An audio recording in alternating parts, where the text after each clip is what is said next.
Hi. So last night I had a really old friend contact me out of the blue. I hadn't talked to him in like 10 years or more.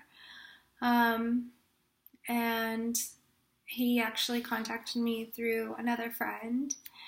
And last night I spent many hours talking to him about releasing anger and why it's so important to do so. So, right now, I'm going to talk about what is anger. Anger is a strong feeling of annoyance, displeasure, or hostility. And what causes anger usually? Well, it's usually feelings of shame. And shame are painful feelings of distress caused by the consciousness of wrong or foolish behavior. So, when you basically commit that wrong or foolish behavior, how long does it take you to forgive yourself? And why is it so important to forgive yourself? Because you don't want to be carrying that shame and anger around with you. You don't want to go to the store and just have this overlooming cloud over you where, for me, like, people can sense my anger. It's like I wear it on my sleeve and I have a very strong energy. So, I work really hard at not being angry. And if I am angry, I work on being angry for, only a day. It depends on what I'm angry about, but I try to be angry for only one day.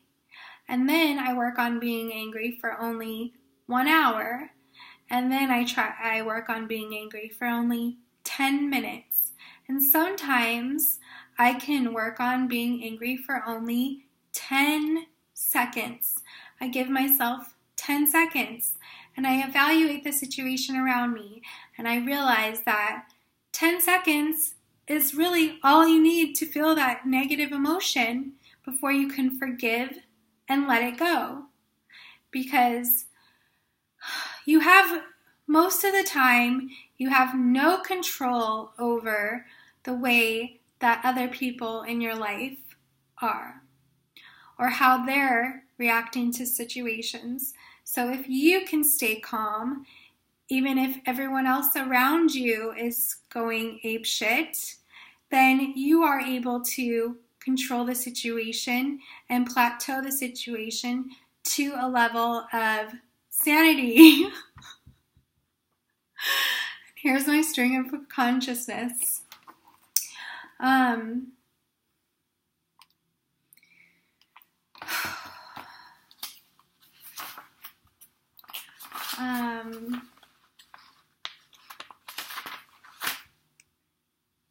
Okay, so the next thing I want to talk about is things you can do to release your anger.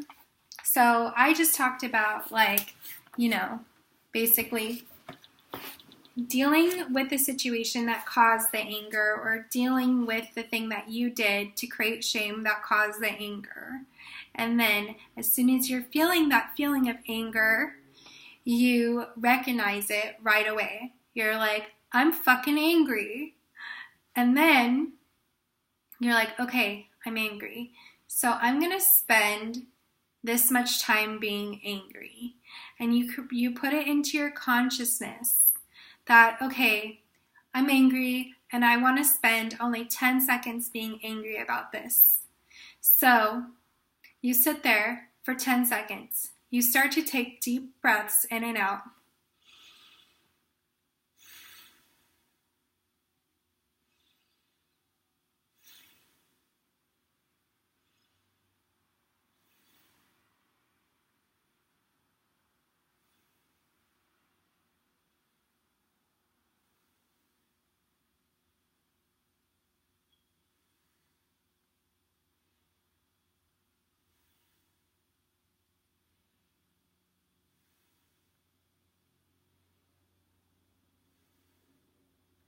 Once you take those deep breaths in and out, you notice that your mind feels lighter and that you're able to, with every exhale, release those negative feelings.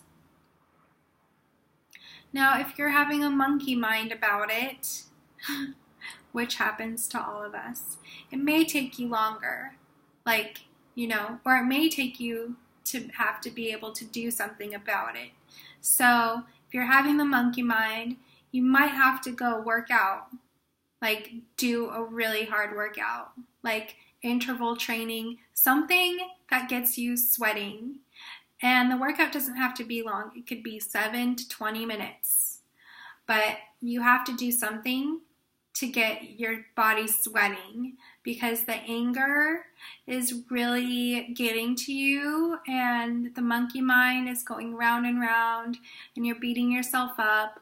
So, the first thing I recommend is to go move your body and sweat it out. Also, to have better control over your emotional state, I highly recommend eating healthy throughout the whole day, and just listening to your body. What is your body wanting to eat?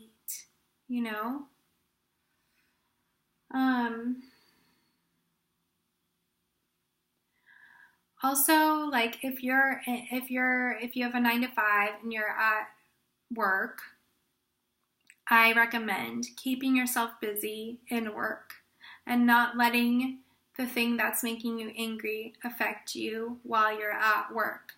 And then after work, go work out, do the breathing in your car. Sometimes you just have to cry it out. Sometimes I get calls from friends and they ask me to do a guided meditation, so I can do that with you now. So usually what I have them do is I have them close their eyes and take a deep breath in and exhale. Then I tell them to continue their breathing, and then I have them visualize a bag of anger that they're carrying around, a huge laundry-sized bag of anger, and they're walking down this road, and the bag just continues to get heavier and heavier and heavier as they're going down this windy road, and they're getting to this point where the bag is just getting too heavy to carry anymore. So then I have them basically set it down to the side. I have them turn around and look at it one last time to acknowledge that whatever behavior caused the anger is a learning lesson. But the biggest learning lesson is that you can't carry the bag of anger with you forever.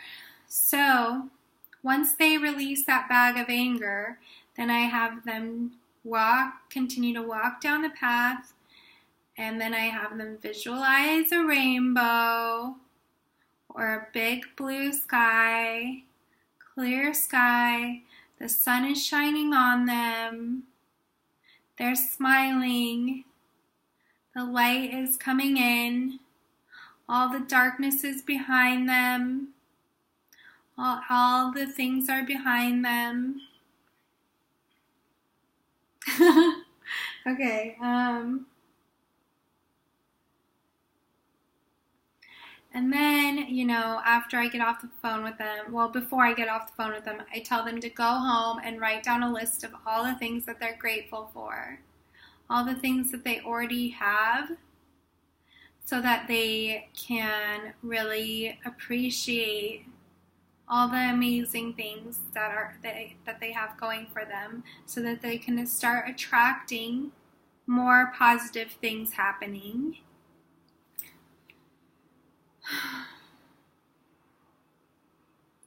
So I've already talked about why anger serves a purpose. the purpose of anger is that it actually teaches us a learning lesson. And it causes you to create a change. And I already talked about that. So it's okay to be angry, but you have control over how long you're going to be angry for. So, and you have control over if you're even going to let that thing make you angry in the first place, or if you're going to immediately learn the lesson that is presented to you and go about your happy day. Thanks.